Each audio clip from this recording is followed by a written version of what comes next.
स्वास्थ्य से जुड़ी ही प्रस्तुतियों को ही आगे बढ़ाने का अभी है समय और अगला क्रम है हमारा योग और स्वास्थ्य का। जी हाँ, योग स्वस्थ जीवन के लिए उपयोगी है। नियमित योगाभ्यास करने से शरीर में ऊर्जा का संचार होता है। आइए देखते हैं कुछ यौगिक क्रियाएं जो एंडोक्राइन प्रणाली को स्वस्थ रखने में अत्यंत उपयोगी सिद्ध होती हैं।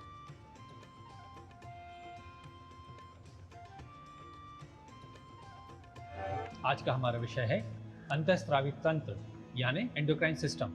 यह सिस्टम हमारे शरीर में हमारे हार्मोन्स को रेगुलेट करने और उन हार्मोन्स के द्वारा शरीर में विभिन्न प्रकार के कार्यों को किए जाने के संबंध में है। हमारे अंतःस्रावी तंत्र को यानी एंडोक्राइन सिस्टम को सुदृढ़ बनाए रखने के लिए आज हम आपको 2 आसन बताएंगे, जिनमें से पहला है अर्ध सर्वांग आसन। इसके लिए आप आराम से अपने हाथों का सहारा लेते हुए पहले करवट में लेटेंगे, फिर धीरे से सीधा लेटेंगे।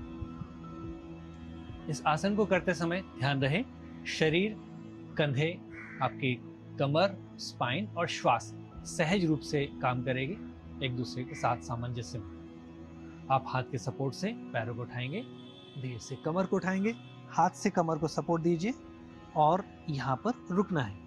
अंगूठा अंदर की ओर, उंगलियां पीछे की ओर, कमर की ओर, पैरों को मोड़ के सिर की ओर आप रख सकते हैं। इससे आपको अधिक संतुलन महसूस होगा। सांसों की गति सामान्य। यहाँ पर आप 6 से 10 सेकंड या अपनी क्षमता अनुसार आप रुकेंगे। वापस आते समय अपने हाथों का सहयोग लेते हुए धीरे से वापस आएंगे और कुछ देर इसी मुद्रा में, इसी स्थिति में लेटेंगे। एक बार आपकी श्वास, आपका रक्त परिसंचरण रिलैक्स हो जाए, सामान्य स्थिति में आ जाए, तब आप आराम से करवट लेते हुए, हाथ का सहयोग लेते हुए उठकर बैठ जाएंगे। यह है पहला आसन। हमारा आज का दूसरा आसन है विपरीत करणीय आसन। इसको भी बहुत सहजता के साथ आराम से आप लेटेंगे, अपने हाथ का सहयोग लेते हुए करवट में, फिर सीधा लेटकर अपने दोनों हाथों से सपोर्ट लेते हुए पैरों को, पहले कमर को उठाएंगे, हाथ से सपोर्ट देना है, फिर एक एक करके पैरों को ऊपर सीधा कर दिया।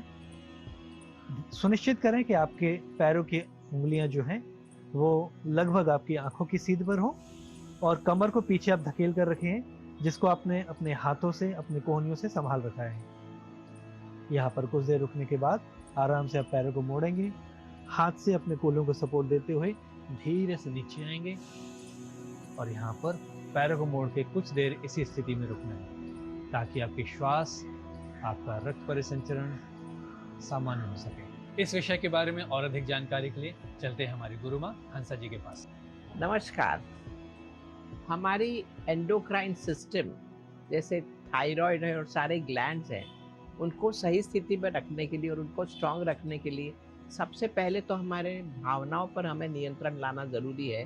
जैसे बहुत गुस्सा या बहुत ज़्यादा चिंता या दुख, इससे ये सिस्टम और बिगड़ता है और इसलिए थोड़े समय में गुस्से को निकालना आना चाहिए, वापस नॉर्मल होना आना चाहिए। इसके लिए आप थोड़ी फिलॉसफी अपनाएं, थोड़ी मेहनत करें तो ये सब संभव है। बहुत ज़रूरी है कि हम थोड़ा सा न्यूट्रिशन पे भी ध्यान दें। अश्वगंधा अच्छी चीज़ है जो टॉनिक की तरह काम आएगा। और खाने में ये मोरिंगा लीव्स, जो सरगवा की सीग होती है, ड्रम स्टिक, उसके वो और उसके पत्ते बहुत ही ज़्यादा फायदा करेंगे हमें अपने एंडोक्राइन को ठीक रखने के लिए। और एंडोक्राइन सब सही हो जाता है अगर हम अच्छी नींद लें और सोने के पहले ये सारे स्क्रीन आइटम्स जो भी हैं, टीवी देखना, सब करना, मोबाइल पे आना, ये पढ़ देखना, ये सारी चीज़ें कम से कम 1 घंटा पहले बंद कर दें और अच्छे विचार और अच्छी भावनाओं के साथ सोएं, अच्छी नींद लें, तो इससे हमारे सब सिस्टम बराबर काम करने लगेंगे। ध्यान दें। नमस्कार।